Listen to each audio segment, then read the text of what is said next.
وہاں جب تک آپ اپنے اندر مقابل کی بات خوبیاں پیدا نہیں کریں گے، یہ چیزیں آپ کے اندر ضرور راہ پا جائیں گی۔ زبان کو ناپاکی سے بچانے کے لیے جو متبادل خوبی ہے وہ ذکر الہی ہے۔ ذکر سے اپنے منہ کو معطر رکھیں، بدیاں، گالی گلوچ، فحش کلامی خود بخود دور ہونی شروع ہو جائے گی۔ محض آپ کسی کو کہیں کہ گالیاں نہ دو تو وہ نہیں چھوڑے گا کبھی۔ اس کو توجہ دلائیں ذکر الہی کی طرف اور درود کی طرف۔ اس کو کہیں میاں کوشش کرو زیادہ سے زیادہ اللہ کو یاد کیا کرو، خدا کا نام لیا کرو، اور آن حضرت صلی اللہ علیہ وآلہ وسلم پر درود بھیجا کرو، اور سوچ کر ایسا کیا کرو۔ جس شخص کو یہ عادت پڑنی شروع ہو جائے گی، لازماً جتنی یہ عادت راسخ ہوگی اسی قدر فحش کلامی کی عادت اس کو چھوڑنا شروع کر دے گی، کیونکہ ایک زیادہ طاقتور، زیادہ مثبت قدر نے اس کی جگہ گھیر لی ہے۔ دوسرا ہے گھروں میں بے وجہ جھگڑا کرنا، میاں بیوی کا تیز کلام کرنا، ایک دوسرے کو تانے دینا، خامدوں کا یہ سمجھنا کہ ہم ایک لونڈی اٹھا لائے ہیں جو ہمارے ماں باپ کی بھی اسی طرح لونڈی ہے جس طرح ہماری ہے، اور اس کی اپنی ذاتی کوئی چیز ہی نہیں ہے، کوئی احساس ہی نہیں ہے گویا اس میں۔ اس کے ماں باپ کو گالی دے دی جائے تو ہمارا حق ہے، لیکن ہمارے ماں باپ کا اگر احترام چھوڑنا تو درکنار، بھی ہلکی سی بھی بے اتنائی ان کی طرف سے کرے تو ہمارا حق ہے کہ اس کو جوتیاں ماریں، اس کو گالیاں دیں، اس کے ماں باپ کو کوسیں اور ذلیل اور رسوا کر کے نکال دیں۔ یہ جو رجحان ہے معاشرے کا، یہ نہایت ہی ظالمانہ ہے اور جہنم پیدا کرنے والا رجحان ہے، آپ کی تسکین کی جنتوں کو ختم کر دے گا۔ اس کے برعکس بھی صورتحال ہے۔ بعض عورتوں کو یہ خیال ہوتا ہے کہ ہمارا تو حق ہے کہ ہم بد کلامی کریں، شور ڈالیں، کسی کے ماں باپ کو گالیاں دیں، ظلم کریں، اور خاوند کا یہ حق نہیں ہے کہ ان باتوں میں کوئی برا منائے یا ہمارے ماں باپ کے متعلق کچھ کہے۔ یہ جو صورتحال ہے اس نے معاشرے میں اتنے دکھ پیدا کیے ہوئے ہیں کہ جس گھر میں یہ واقعہ ہوتا ہے صرف وہیں تک دکھ نہیں رہتا بلکہ ارد گرد پھیلتا ہے، کیونکہ رشتہ داریوں کے تعلقات کی نسبت سے یہ آگے محسوس ہونا شروع ہو جاتا ہے۔ اور ایسا معاشرہ جس کی تعریف حضرت محمد مصطفیٰ صلی اللہ علیہ وآلہ وسلم نے ایک مومن کے معاشرے کے طور پر کی ہے، اس میں تو اس تیزی سے یہ ساری جگہ سرایت کر جاتا ہے دکھ کہ ہر گھر کا دکھ ہر دوسرے گھر کا بن جاتا ہے۔ کیونکہ حضرت صلی اللہ علیہ وآلہ وسلم بیان فرماتے ہیں کہ مومن کی مثال، مومنوں کی جماعت کی مثال تو ایک بدن کی سی ہے، پاؤں کی انگلی کے کنارے پر بھی ایک کانٹا چبھے تو سارا بدن بے چین ہو جاتا ہے۔ تو یہاں رشتہ داریوں اور قرابت داریوں کا سوال نہیں رہا۔ اب تو اگر ایک احمدی گھرانے میں بھی دکھ پہنچے گا تو جس احمدی کو علم ہوتا چلا جائے گا وہ دکھ محسوس کرنا شروع کر دے گا۔ تو بجائے اس کے کہ آپ کی طرز عمل جنت پیدا کرے معاشرے میں، آپ جہنم کیوں پیدا کرتے ہیں؟ آپ بھی دکھ اٹھاتے ہیں، دوسروں کے لیے بھی دکھ کا سامان کرتے ہیں۔ یہ تعلق ایسا ہے میاں بیوی کا کہ جب تک رہتے ہیں حسن اخلاق سے رہنا چاہیے۔ اگر حسن اخلاق سے نہیں رہ سکتے تو اللہ تعالیٰ فرماتا ہے احسان کے ساتھ جدا ہو جاؤ، جدائی میں بھی احسان کرو، معروف کے ساتھ رہو، اور اگر نہیں رہ سکتے تو جدا ہو جاؤ، لیکن جدائی میں بھی احسان کا پہلو ہو، کڑواہٹ نہ پائی جائے۔ یہ ہے اسلامی معاشرہ۔ لیکن اس کے برعکس جیسا کہ میں نے بیان کیا ہے، ماحول گندا ہو چکا ہے اور جماعت پر بھی ان باتوں کا بہت برا اثر ہے۔ اب سوال یہ ہے کہ اس بدی کو دور کرنے کے لیے کیا اختیار کرنا چاہیے طریق؟ قرآن کریم نے اس کا بہت ہی پاکیزہ حل بیان فرمایا ہے، ایک مثبت طاقت آپ کو عطا کی ہے۔ جہاں نکاح کا مضمون بیان کیا گیا وہاں یہ بھی ساتھ بیان فرما دیا، واتقوا اللہ الذی تساءلون بہ والارحام، کہ اللہ کا تقوی اختیار کرو جس کا واسطہ دے دے کر تم مانگتے ہو اور اپنے لیے خیر طلب کرتے ہو، والارحام، اور ہم تمہیں متنبہ کرتے ہیں کہ رحموں کے حق ادا کرنا۔ مطلب یہ ہے کہ انسان کو متوجہ کیا گیا کہ اپنے ماں باپ کا حق تو تم ادا کرتے ہی ہو رشتوں کے لحاظ سے، خاص تنبیہ کا پہلو اس وقت پیدا ہوتا ہے جب دو رحموں کے رشتے آپس میں جڑ رہے ہوتے ہیں، جب ایک کے ماں باپ کا تعلق اپنی بیٹی یا بیٹے کے ذریعے دوسرے کے ماں باپ سے ہو رہا ہوتا ہے اور بیچ میں ایک سنگم پیدا ہو جاتا ہے، ایک ایسا مقام آ جاتا ہے جہاں میاں بیوی کے ماں باپ دونوں کے ماں باپ بن جاتے ہیں۔ فرمایا اس بات کا خیال رکھنا کہ اب تمہارے ارحام کے تعلقات پھیل رہے ہیں، اگر تمہیں ہم سے تعلق ہے، ہم سے پیار ہے، اگر تم چاہتے ہو کہ ہم تم سے رحمت کا سلوک کریں تو تم ان رحمی رشتوں کا خیال کرنا اور کوشش کرنا کہ جس طرح اپنے ماں باپ سے پیار کرتے ہو اور خدمت کرتے ہو دوسرے کے ساتھ بھی کرو۔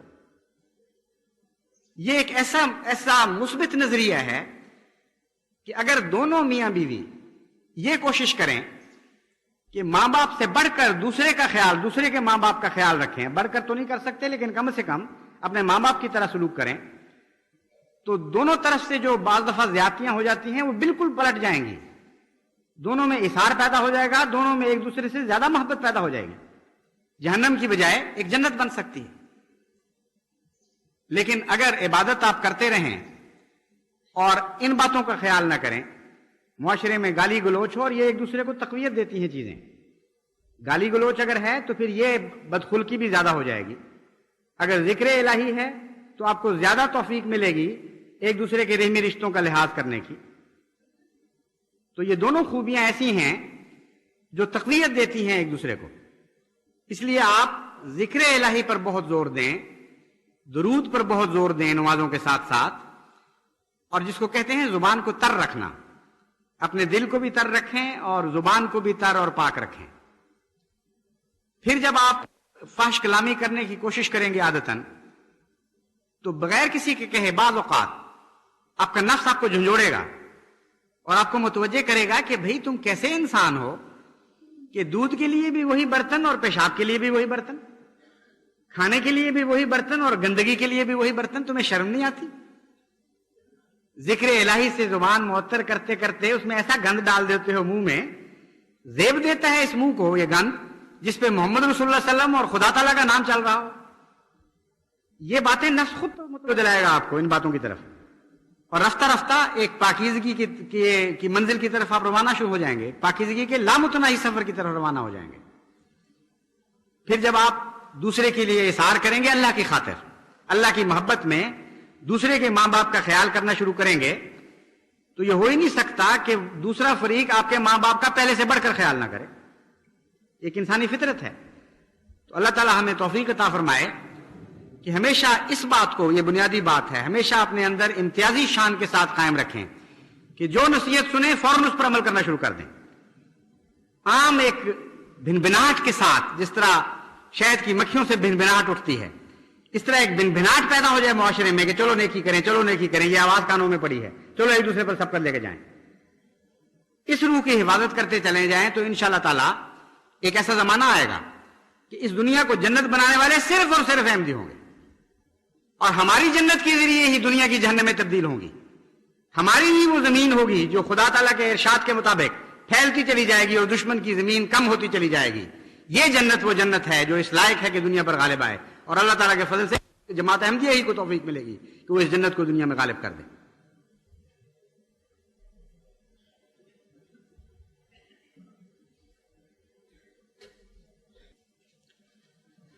الحمدللہ نحمدہ ونستعینہ ونستغفرہ ونؤمن بہ ونتوکل علیہ ونعوذ باللہ من شرور انفسنا ومن سیئات اعمالنا، من يهده الله فلا مضل له ومن يضلله فلا هادي له، ونشهد أن لا إله إلا الله وحده لا شريك له، ونشهد أن محمدًا عبدہ ورسولہ۔ آج ایک انتہائی دردناک واقعہ ہوا ہے جس کے ساتھ دل بہت ہی مزمحل ہے. یوں معلوم ہوتا ہے گہرا زخم لگا ہے دل کو، کیونکہ ایک بہت ہی پیارا سلسلے کا خادم آج اچانک ایک حادثے میں ہم سے جدا ہو گیا ہے. مولانا عبد المالک خان صاحب جو جہاد پر روانہ ہوئے تھے، تبلیغی سفر پر روانہ ہوئے تھے، آج ایک حادثے میں شیخو پورے کے قریب شدید زخمی ہوئے، اور جب تک ایک ہسپتال کی بد انتظامی سے تنگ آ کر دوسرے ہسپتال میں منتقل کیا گیا، اس دوران آپ وفات پا گئے. چلنے سے پہلے لاہور سے فون پر یہ اطلاع ملی. ہمارا دل بے حد مغموم ہے، کیونکہ ایک نہایت فدائی سلسلے کا خادم جو ایک ہندوستان کے چوٹی کے معزز خاندان سے تعلق رکھتا تھا، جس نے اللہ کی عزت کو قبول کیا اور دنیا کی عزت کو دھتکار دیا. ایسے خاندان سے تعلق رکھتا تھا جس کے آباء و اجداد کی سارے ہندوستان میں عزت کی جاتی ہے اور کی جاتی تھی، لیکن ان کے والد نے ان ساری عزتوں کو تج کے حضرت مسیح موعود علیہ السلام کا دامن پکڑا اور اسی عزت کو عزت کی نظر سے دیکھا جو اللہ کی دی ہوئی عزت ہے. ایک امیرانہ ٹھاٹھ چھوڑ کر ایک فقیرانہ زندگی اختیار کی، اور بالکل اسی نہج پر انہی صفات سے رنگین مولانا عبد المالک خان صاحب تھے. ساری اولاد میں سے آپ کو یہ امتیازی مقام حاصل ہوا کہ نہ صرف وقف کیا بلکہ وقف کے تقاضوں کو خوب نبھا. گرمی میں، سردی میں، صحت کی کمزوری میں کبھی بھی اس خدمت دین کا کوئی موقع ہاتھ سے جانے نہیں دیا. چنانچہ پرسوں مجھ سے ملے اور اجازت لی کہ میں فلاں سفر پہ جا رہا ہوں، پھر اس کے بعد میں نے فلاں جگہ ضرورت ہے، مطالبہ ہے، وہاں جاؤں گا، پھر فلاں جگہ جاؤں گا. میں نے کہا مولوی صاحب آپ کی صحت بہت کمزور ہو گئی ہے، آپ کے پاؤں پہ زخم ہے، شوگر کی تکلیف ہے، عمر کا بھی تقاضا ہے، آپ اتنا بوجھ نہ لیں.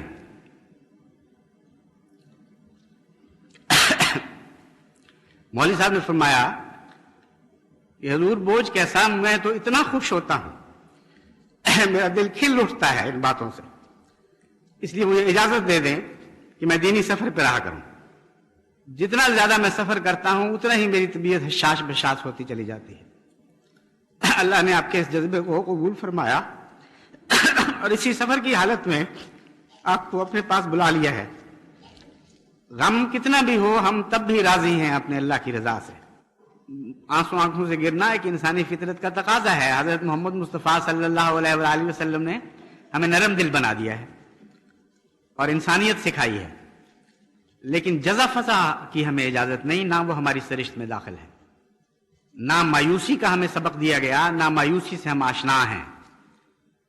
قومیں زندہ رہتی ہیں اور افراد گزرتے چلے جاتے ہیں، اور زندہ قومیں قطعاً اس بات کی پرواہ نہیں کرتی کہ کون آیا اور کون نکل گیا.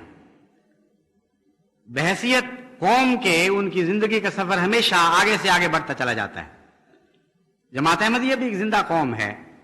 جانے والوں کے جانے سے دکھ تو ضرور پہنچا ہے، لیکن مایوسی پیدا نہیں ہوئی. مجھے امید ہے اور میں دعا کرتا ہوں کہ اللہ ہر جانے والے کے مقابل پر سینکڑوں ہزاروں ویسے پیدا کر دیا کرے. ایک عبد المالک کو بلائے تو ہزاروں لاکھوں عبد المالک عطا کر دیا کرے جماعت کو، کیونکہ دنیا کو خدمت کرنے والے، مخلص خدمت کرنے والوں کی بے حد ضرورت ہے. اللہ تعالیٰ ہمیں توفیق عطا فرمائے، ہمارا دامن خدمت کرنے والوں سے کبھی تہی نہ رکھے. دن بدن واقفین کی جماعت کی رونق میں اضافہ ہی ہوتا چلا جائے. دن بدن خدا کے فرشتے دلوں کو تحریک کریں کہ ایک کی جگہ خالی ہوئی ہے، تم 10، 20، 100، ہزاروں آگے بڑھو اور لبیک کہہ کر اپنے آپ کو پیش کرو کہ ہم اس جگہ کو پر کرنے کے لیے حاضر ہیں. عباد اللہ رحمکم اللہ، ان اللہ یامر بالعدل والاحسان وایتاء ذی القربی وینہی عن الفحشاء والمنکر والبغی یعظکم لعلکم تذکرون. اذکروا اللہ یذکرکم وَادْعُوهُ يَسْتَجِبْ لَكُمْ وَلَذِكْرُ اللَّهِ أَكْبَرُ